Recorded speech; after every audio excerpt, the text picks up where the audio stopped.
네, 감사합니다. 이 자리에서 물론 설 수 있게 된 것을 영광으로 생각하고요. 제가 스피커 룸에서 정말 그 네덜란드식 영어가 아닐까라고 하는 이야기를 들었습니다. 하지만 저는 적어도 랜디 씨 같이 노래를 할 예정은 아니니까요. 좀 다행을 생각할 수 있게 될 것 같습니다. 간단하게 소개를 하도록 하겠습니다. 토탈 아이덴티티, 우리가 디자인에 대해서 오늘 이야기하게 되어 있지 않습니까? 오늘 저는 여러분들께서 몇 분에 걸쳐서 제가 가지고 있는 직관, 저의 지식이라든가 저의 경험, 이렇게 모범 관행이라든가 트랜스 디벨롭먼트 이런 것들에 대해서 말씀을 드릴 것입니다. 디자인을 어떻게 만들어 나가고 어떻게 강력한 브랜드를 만들어 나가는 것이 만들 것인데요. 스트롱 브랜드라고 했을 때는요. 인사이트 직관이 가장 중요하죠. 좋은 강력한 아이덴티티를 가지고 있을 때 아이코닉한 브랜드를 만들 수 있습니다. 오늘 오전에 발표를 들으면서요, 저도 몇 가지 네덜란드 사례를 들은 것 같습니다.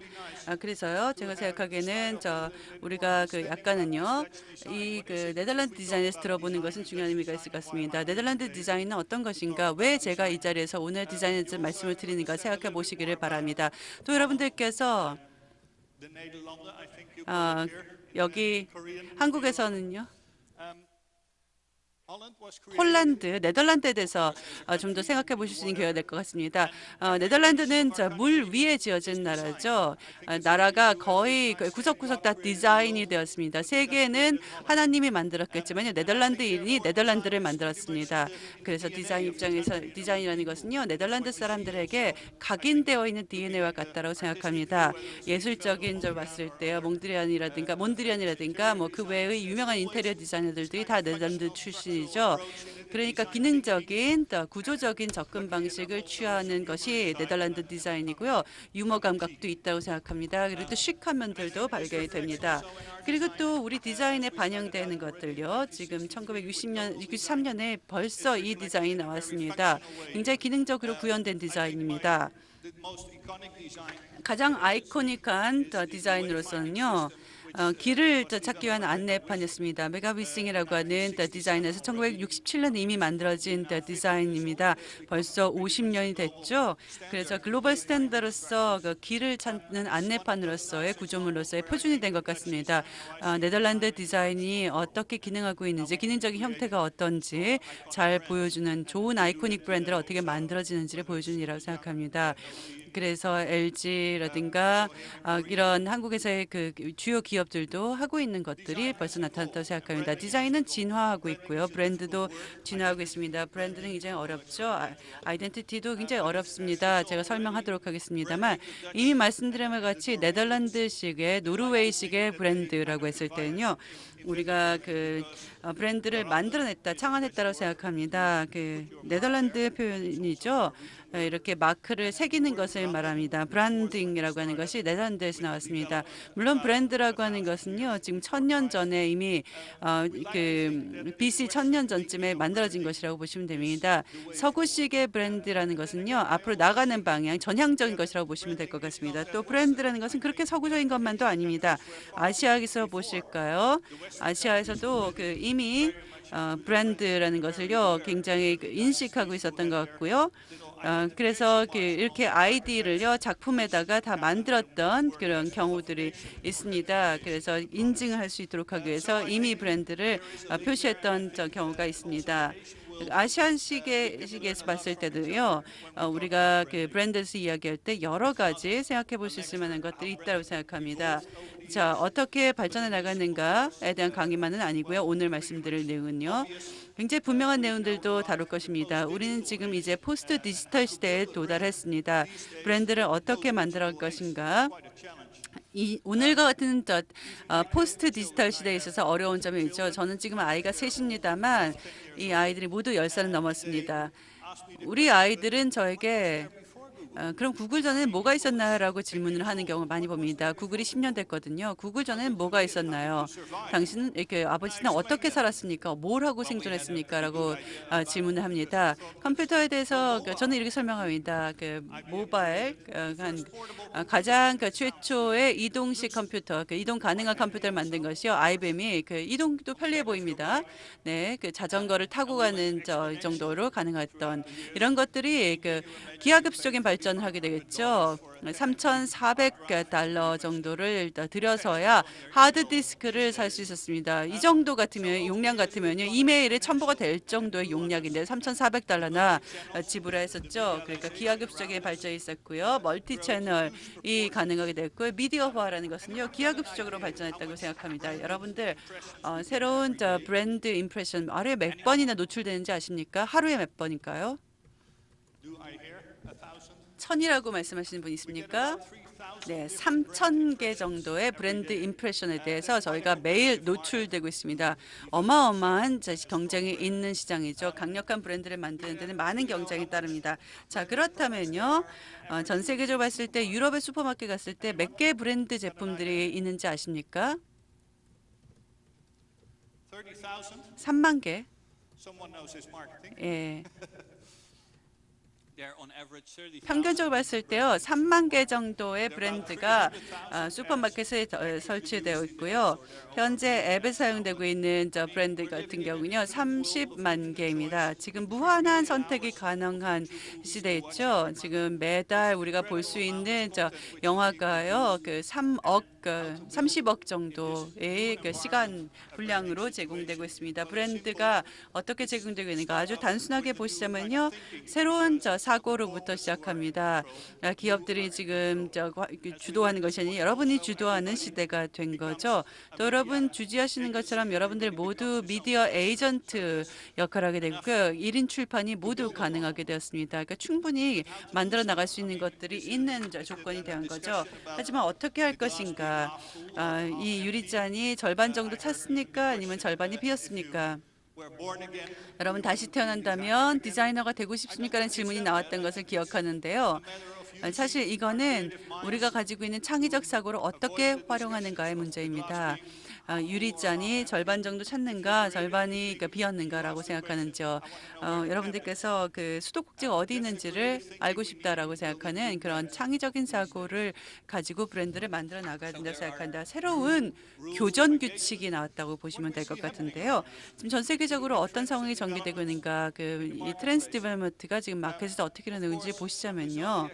물론 저희가 여러 가지 사례를 봤습니다만, 공동창조의 공간들이 많이 생겨났습니다. 프로듀서와 컨슈머가 나뉘는 것이 아니고요. 공동창조를 하는 거죠. 공동체 안에서 공동창조를 합니다. 제품이 진화되고 파인 튜닝이 일어나게 됩니다. 이 공동체 안에서 제품이 좀 더 정교하게 만들어지게 되죠. 그래서 이 안에서의 공동체가 점점 중요하게, 제품보다 공동체가 더 중요하게 되는 거죠. 나이키 조깅 커뮤니티에 들어가게 되면 나이키 신발을 무료 받을 수 있다. 이런 것 같은 것이죠. 비즈니스 모델도 달라지고 있습니다. 물론 여러분 주지하신 바와 같이 3D 시장, 3D 프린팅 시장이라고 하는 것은 보통 굉장히 커지고 있고요. 여기에 대해서는요, 오늘 발표를 안내 키타넨 씨께서 말씀해 줄 것입니다. 3D 헙, 암스테르담에 있는 헙인데요. 저희가 지원하고 있는 스타트업 헙입니다. 여기서 왜 우리 모두가 3D 프린터를 필요로 하는 것일까요? 모든 사람들이 3D 프린터를 소유할 필요는 없습니다. 하지만 전 세계적으로 3D 프린터를 모두 연결할 수 있다면 어떻게 될까요? 여러분들이 원하는 것을 가장 가까운, 살고 있는 곳에 가장 가까운 곳에 가서 3D 프린터를 해서 출력할 수 있다면 어떨까요? 여러분들이 원하는 팔찌, 무엇이든지 간에 그런 것들을 가까이서 출력해서 받을 수 있으면 어떨까요? 누가 서페이스를 가지고 있는가, 누가 비즈니스 모델을 가지고 있는가, 누가 커뮤니티를 가지고 있는가, 이런 것들은 사회적으로 움직이는 스트럭처가 되었다고 생각합니다. 그리고 이미 24,000개 정도의 3D 프린터가 전 세계적으로 연결되어 있습니다. 전 14개 나라에서요. 24,000개 정도의 3D 프린터가 연결되고 있으니까 굉장히 익사이팅한 시대가 되는 것 같습니다. 그리고 또 새로운 방식으로의 제품에 대한 사고가 필요하게 되었습니다. 옛날식 방식은 이제 없어지게 되었죠. 디자인 띵킹과 관련되어 있는 프로덕트 띵킹이 필요하게 됩니다. 얼마 전에 제 세탁기가 망가졌습니다. 물론 또 저는요, 일단 죄송하지만요, 구글 검색했습니다. 새로운 세탁기는 뭐가 필요할까라고 하다가 워시 벤더라고 하는 스타트업을 번들이라고 하는 스타트업을 보겠습니다. 새로 우리나라에도 밀레 세탁기가 있죠. 한국에도 밀레 세탁기를 판매하고 있죠.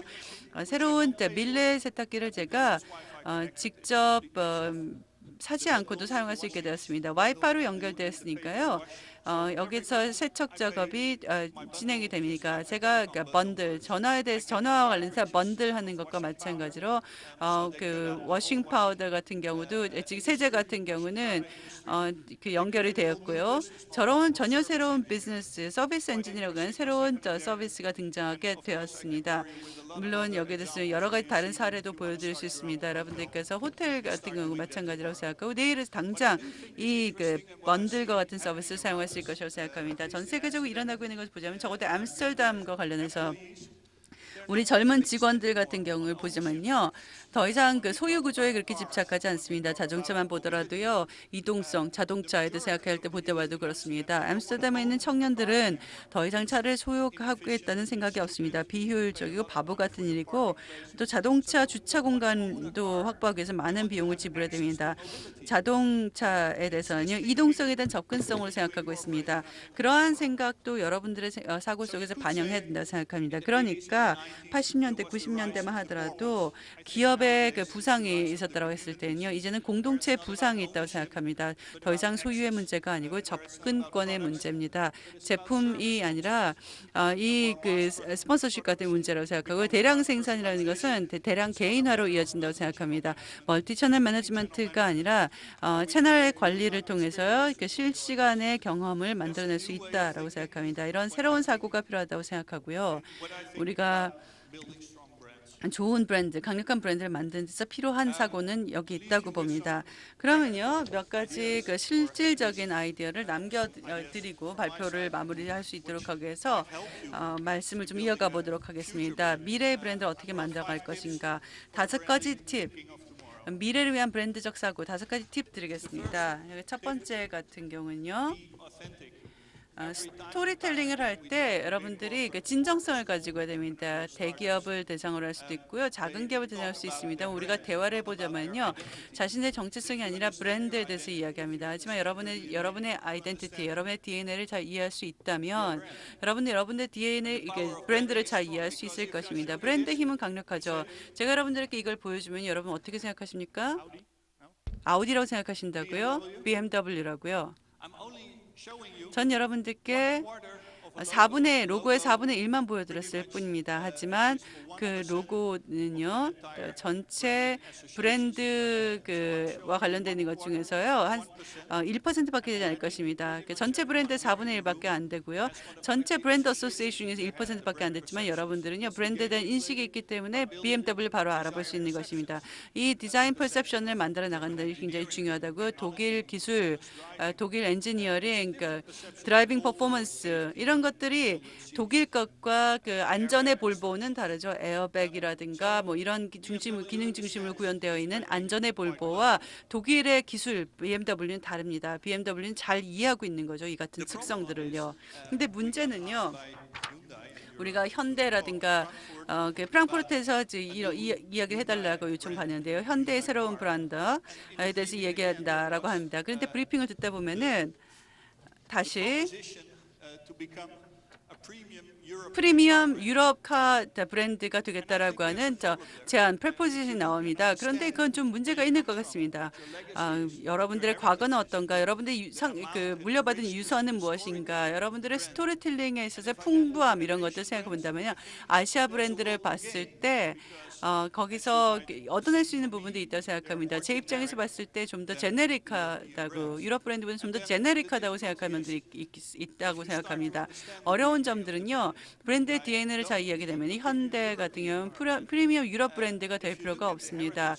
과거의 유사한 전통을 보자면요. 현대에서도 70년대 말에 아주 훌륭한 전통이 있습니다. 르가디오라고 하는 디자이너가 아름다운 프로토타입 디자인을 굉장히 당시 시대로 봤을 때는 앞서 나가는 디자인들을 만들어냈었거든요. 그래서 이 자동차 제조가 프리미엄카로 발전을 해 나가졌습니다. 그러니까 여러분들이 가지고 있는 우리는 그 과거의 업적이라든가 유산에 대해서 자부심을 가질 필요가 있다고 생각합니다. 8번, 9번 정도 제가 강연해 봤다고 생각한 여기를 방문했던 것 같은데요. 한국이 가지고 있는 그 다이나믹이라든가 열정 이런 것들이 정말 좋습니다. 한국이 가지고 있는 전통에는 정말 좋은 점들이 많을 것 같습니다.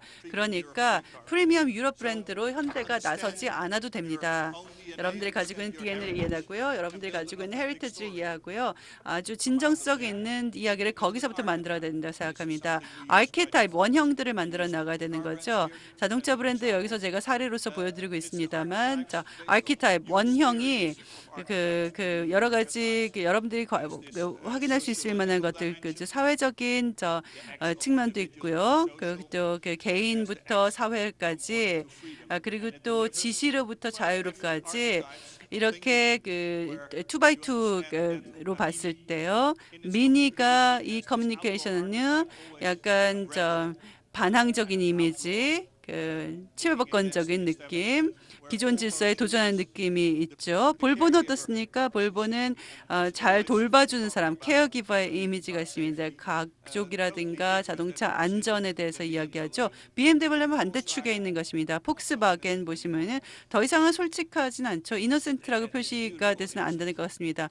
하지만 광고가 굉장히 솔직한 순수한 그런 모습들이 있었죠. 그러니까 지금 또 많은 노력을 해야 될 겁니다. 변하기 위해서는. 그러니까 여러분들께서는요, 정신 분열을 일으키는 브랜드가 돼서는 안 됩니다. 자신의 그 과거 업적에 대해서 잘 알고 있어야 됩니다. 네, 제가 생각하기에는요, 시간이 지나면 지날수록요, 우리가 기업의 환경 속에서도 그렇다고 생각하는데, 우리가 10년, 15년간 그 비즈니스 모델을 추진하고요. 이게 2년, 5년간 잘 유지했던 경우가 있었습니다. 그런데 최근에 브리핑을 보자면요. 5개월에서 10개월 정도의 비즈니스 전략을 추구하는 것 같습니다. 시간이 줄어들고 있죠. 그런데 우리가 기업 아이덴티티와 기업 구조라든가 기업 매뉴얼이라든가 이런 것들 굉장히 두터운 책들을 만들어내는 것은 아이러니 같습니다. 만들어봐야 사람들이 잘 읽지도 않는데요. 그리고 또 이상한 이것이 미션이다, 이것이 비전이다.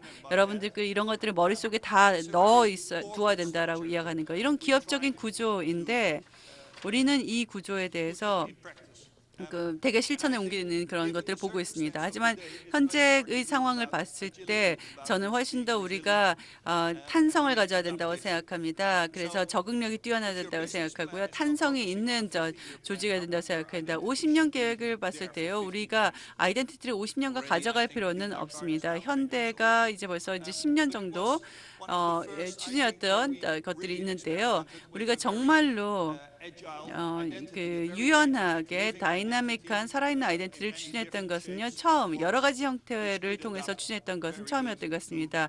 이게 굉장히 시장 상황에 잘 적응해 나갔던 것이라고 생각합니다. 오늘날 AOL도 마찬가지라고 생각하고요. 랜도우드도 마찬가지라고 생각하고요. 시티 브랜딩, 멜본시의 시티 브랜딩도 마찬가지입니다. 그리고 또 여러 가지 좋은 사례들이 있다고 생각하는데요. 이 사례들이 정말 좋은 아자일 유연한 탄성 있는 여러 가지 상황에서 시장 상황에서 맞춰서 적응해 나갈 수 있는 모습들을 보여준다고 생각합니다. 그래서 세 번째 같은 경우는요. 제품을 넘어서는 사고가 필요합니다. 무엇보다도 제품 이상으로 초월해서 생각한다. 15년 전으로 거슬러 올라가 보겠습니다. 저희가 요청을 받을 때는요. 고속 열차의 정체성을 좀 만들어 달라라고 했었습니다. 프랑스에서 유럽을 가로지르는 떼쉐베 아이덴티티를 만들어 달라라는 15년 전 요청을 받았을 때요. 그때 아주 빠른 기차가 있었죠. 그 기차는요. 당연히 정말 기념비적인 것이었습니다. 뭔가 아이덴티티를 만들어야 됩니다. 개념화 단계였는데요. 영감을 받았죠. 에어로다이내믹 공기 역학적인 항공 산업을 활용을 했고요. 또 이 방법을 통해서요. 저희가 새로운 고속 절차의 아이덴티티를 만들었습니다. 작년에요. 제가 또 요청을 받았던 게 있습니다. 조사를 좀 해달라, 연구를 해달라라는 요청이었는데요. 영국을 위해서 고속 열차의 아이덴티티를 드디어 영국, 죄송합니다. 여기 영국 사람 없죠? 톰 씨 가셨나요? 여하튼 영국도 드디어 고속 열차를 운영한다고 합니다. HS2라고 일컬어지는데요. 저희가 요청을 받았던 것은요. 한번 조사를 좀 해봐라. 그래서 뭔가 아이덴티티를 만들어달라고 했는데 시장에는 이미 고속 열차가 오랫동안 존재하고 있었습니다. 이미 뭐 이 고속 열차라는 게 새로운 것도 아니고요. 독특한 어떤 독창성을 만들기도 힘들었었습니다. 그런데요, 아주 흥미로운 일을 해줬습니다. 이 프로덕트를 초월을 해서 저희가 새로운 개념을 접목했습니다. 지역사회에 이게 어떤 역할을 할 수 있을까? 사회적인 맥락에서 뭘 할 수 있을까? 런던하고 버밍함이 연결되면 어떻게 될까? 과연 기차를 타고 갈 때 경제적인 개발에는 어떤 영향이 있을까 생각을 해봤었습니다. 좀 더 흥미롭게 만들었죠. 기능을 봤었습니다. 단순하게 속도, 철로 이런 게 아니라요. 구체적으로 좀 더 생각을 해봤죠. 한 단계 더 나가겠습니다. 이 기차가 나한테 주는 게 뭘까? 90분 동안 내가 뭘 누릴 수 있을까? 90이라고 이름을 붙이면 어떨까 생각이 들었습니다.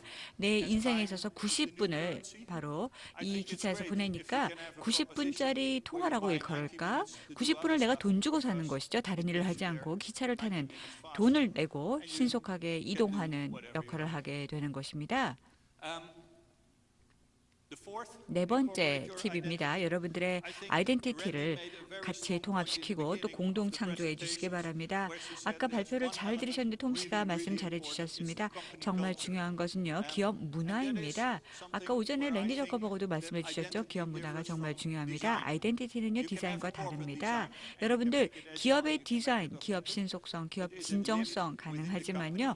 과연 기업 내에서 이게 확산이 될까요? 기업 내에서 모든 사람이 이해할 수 있을까요? 기업의 디자인 자체가 가능할까요?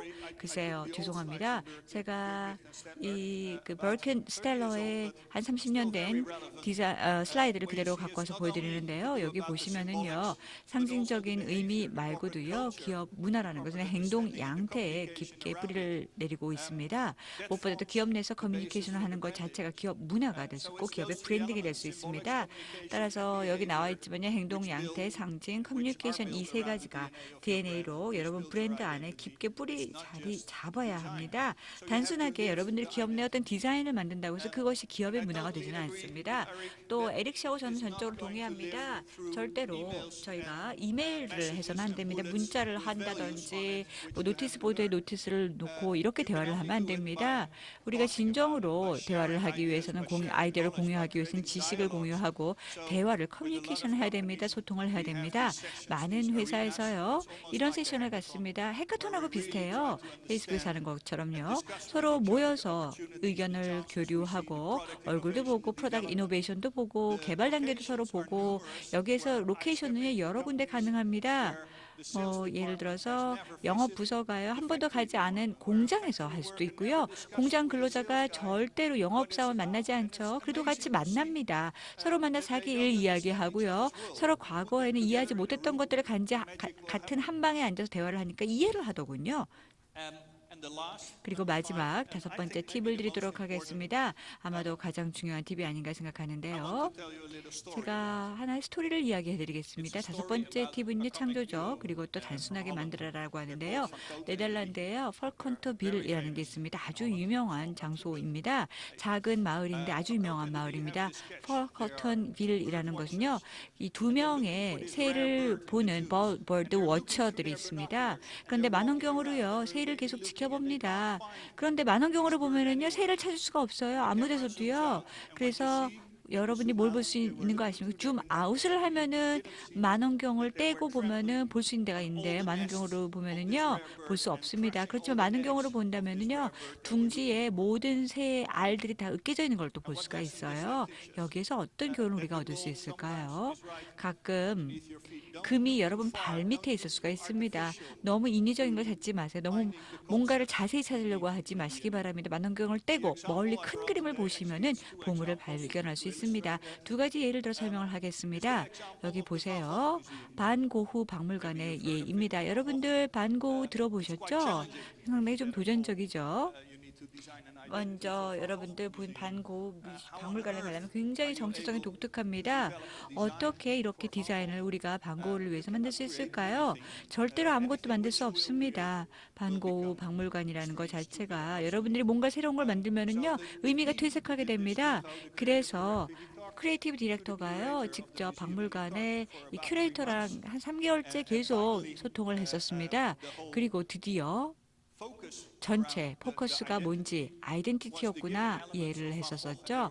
반고흐에는 두 가지 중요한 아이덴티티가 있습니다. 첫째, 무엇보다도 반고 화가가 그림을 그릴 때 이 붓을 어떻게 움직이느냐 그리고 또 시그니처 그 두 가지가 굉장히 독특했고요.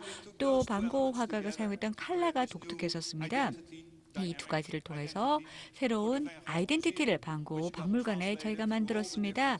이를 통해서요 여러 가지 수단으로 저희가 변환을 시켰죠. 반고 박물관은 물론이고 상가 또 상품 심지어는요 이 버스 스톱에도 정거장에도요 저희가 적용을 했었습니다.